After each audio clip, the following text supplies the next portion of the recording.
उन्हाळा म्हटलं की सगळ्यांना थंडगार पदार्थ आवडतातच. प्रत्येकाच्या घरात थंडगार पदार्थ केले जातात किंवा बाहेरून आणले जातात, पण थंडगार पदार्थ आवर्जून खाल्ले जातात.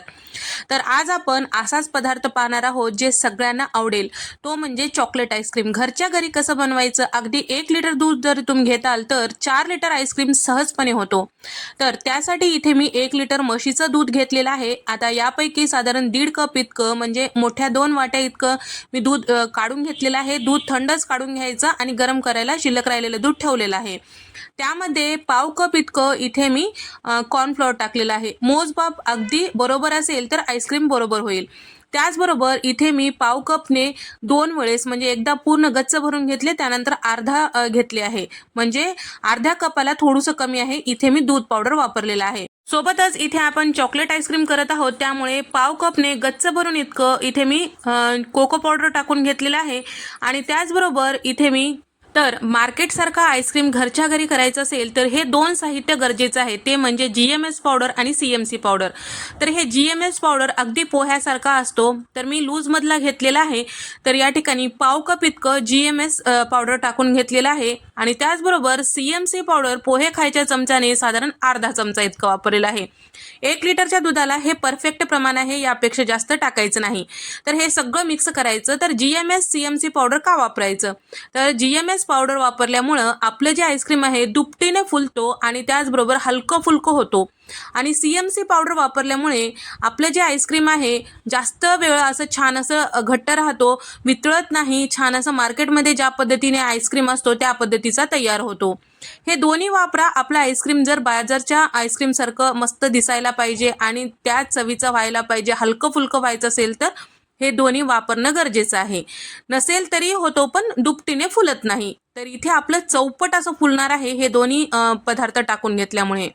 तर एवढ्या दुधासाठी इथे मी कपभर इतकं साखर टाकून मिक्स करून घेतलेलं आहे. आणि दुधाला छान उकळी आल्यानंतर आपण तयार करून घेतलेलं चॉकलेटचं मिश्रण म्हणजे सगळं टाकून जे दुधामध्ये मिक्स केलेलं मिश्रण होतं ते टाकून घेतलेलं आहे. आता हे सगळं छान व्यवस्थित मिक्स करून घ्यायचं, एकसारखं मिक्स करायचं. इथे आपण कॉर्नफ्लॉवर वापरलेलं आहे, त्यामुळे दुधाला छान दाटसरपणा येतो. त्यासाठी सतत या पद्धतीने मिक्स करत राहायचं आहे. तर दूध सतत मिक्स करणं हे गरजेचं आहे, तसं सोडून देऊ नका. तर या ठिकाणी आता दूध थोडंसं दाटसर झालं की आपल्याला गॅस बंद करायचा आहे.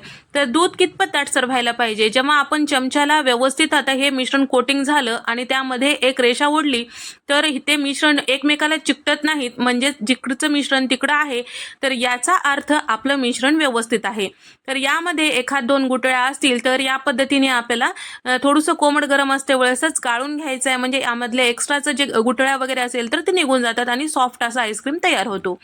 आता हे थंड करायला ठेवूया. पूर्णपणे थंड झालं की आपल्याला एखाद्या डब्यामध्ये भरून ठेवायचं आहे. पूर्णपणे थंड झालं की मिक्स करून घ्यायचे. वरच्या साईडला साय जमासाली झाल्यासारखं होतो, तसं होऊ नये म्हणून आपल्याला पहिलं मिक्स करून घ्यायचं आहे. त्यानंतर एखाद्या डब्यामध्ये, गच्च झाकण्याच्या डब्यामध्ये हे छान भरून ठेवायचं आहे. तुम्ही बघू शकता आता हे डब्बा पूर्ण गच्च भरलेला आहे. तर आईस्क्रीम झाल्यानंतर 4 डबे नक्कीच भरणार आहेत. तर आता मी हे साधारण 7 ते 8 तासासाठी फ्रीजरमध्ये सेट करायला ठेवलेलं आहे. आता पूर्ण सेट झाल्यानंतर इथे मी फ्रीजच्या बाहेर काढून घेतलेलं आहे. त्यानंतर आता आपल्याला हे आईस्क्रीम बीट करून घ्यायचं आहे, म्हणजेच याला छान फुलवायचं आहे. त्यासाठी मी इलेक्ट्रिक बीटरचा वापर केला आहे. तुम्ही मिक्सरचा सुद्धा वापर करू शकता. मिक्सरचं भांडं वापरत असाल तर मिक्सरचं भांडं फ्रीजमध्ये ठेवायचं, थोडंसं थंड करायचं आणि त्यानंतर आपल्याला हे मिक्सरला फिरून घ्यायचं आहे. पण शक्यतो तुम्हाला जर मार्केटसारखं आईस्क्रीम हवं असेल तर तुम्ही या पद्धतीने इलेक्ट्रिक बीटरचाच वापर करा. तर या ठिकाणी आता हे जे आईस्क्रीम आहे थोडंसं कट करून घेतलेलं आहे, त्याचे तुकडे करून घेतलेले आहे. त्यानंतर बीटर मी छान असं फेटून घेत आहे. सुरुवातीला आईस्क्रीम बीट करते वेळेस सुरुवातीला कमी स्पीडवर साधारण 3 ते 4 मिनिटासाठी बीट करून घ्यायचं आहे. सगळं आईस्क्रीमचे जे क्यूब आहेत ते तुटल्यासारखं वाटू लागलं आणि फुलल्यासारखं वाटू लागलं की मग स्पीड वाढवायचं आणि साधारण 2 ते 3 मिनिटासाठी जास्त स्पीडवर आपल्याला हे बीट करून घ्यायचं आहे. आता छान असं हे बीट झालेलं आहे. त्यानंतर इथे मी बारीक असं चिरून घेतलेलं डार्क कंपाऊंड चॉकलेट साधारण 1.25 कप इतकं टाकून घेतलेलं आहे. 1 कप गच्च भरून घेतलेला आहे, त्यानंतर पाव कप घेतलेला आहे. त्याचबरोबर त्यापैकी थोडंसं शिल्लक ठेवलेलं आहे. कपभर इतकं दुधावरची साय टाकलेलं आहे. इथे आपण क्रीम वगैरे वापरत नाही. घरात असलेल्या दुधावरची साय टाकलं तर काही हरकत नाही. नसेल तर तुम्ही क्रीम वापरू शकता. अमूल फ्रेश क्रीम इथे वापरू शकता. त्याचबरोबर इथे मी साधारण 1.5 चमचा इतकं चॉकलेट इसेन्स टाकून घेतलेला आहे आणि याचा थोडासा डार्क रंग येण्यासाठी साधारण एक 5 ते 6 चॉकलेटी लिक्विड कलर टाकून घेतलेला आहे. तर 5 ते 6 ड्रॉप टाकून घेतलेला आहे आणि सोबतच यामध्ये टाकत आहे साधारण एक पाव कप इतकं चॉकलेट सिरप. या ठिकाणी सगळं छान व्यवस्थित बीट करून घेतलेलं आहे. त्यानंतर आता हे आईस्क्रीमचं जे पातेलं आहे पूर्ण गच्च भरलेलं आहे. आता बीट करता येत नाही आहे, तर त्यासाठी दुसऱ्या पातेल्यामध्ये थोडंसं काढून घेतलेलं आहे आणि परत याला थोडंसं बीट करून घेतलेलं आहे. तर आईस्क्रीम कितपत बीट करून घ्यायचं, तर जेव्हा आपण आईस्क्रीमचं मिश्रण असं वर उचलतो ते पातेलं, तर त्यावेळेस हलकं फुलकं लागलं गेलं पाहिजे आणि सगळं मिश्रण छान असं फेटल्यासारखं दिसायला पाहिजे.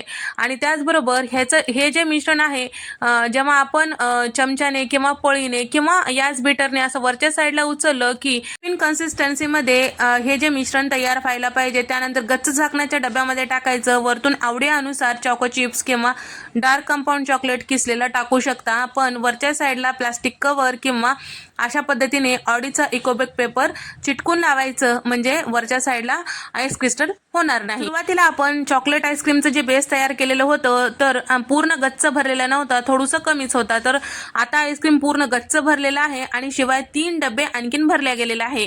तर याच पद्धतीने 3 गच्च झाकणाचे डबे मी भरून घेतलेले आहे आणि वरच्या साईडला ऑडीचा इकोबेक पेपर लावून घेतलेला आहे. तर या ठिकाणी सगळे डबे गच्च भरल्यानंतर आपल्याला फ्रीजरमध्ये रात्रभर सेट करायला ठेवायचं आहे. तर या ठिकाणी सेट करते वेळेस फ्रीजरचं टेम्परेचर अगदी व्यवस्थित आहे का नाही ते पाहायचं. आणि शिवाय तर डबे ठेवल्यानंतर फ्रीजरमध्ये सारखं दार उघडून पाहायचं नाही फ्रीजरचं, आईस्क्रीम झालं का नाही नाहीतर ते सेट होणार नाही. शिवाय जे सेट होत आहे ते सुद्धा व्यवस्थित असं होणार नाही. त्यासाठी याला साधारण 8 ते 10 तास तरी छान व्यवस्थित सेट करायला ठेवून द्यायचं आहे.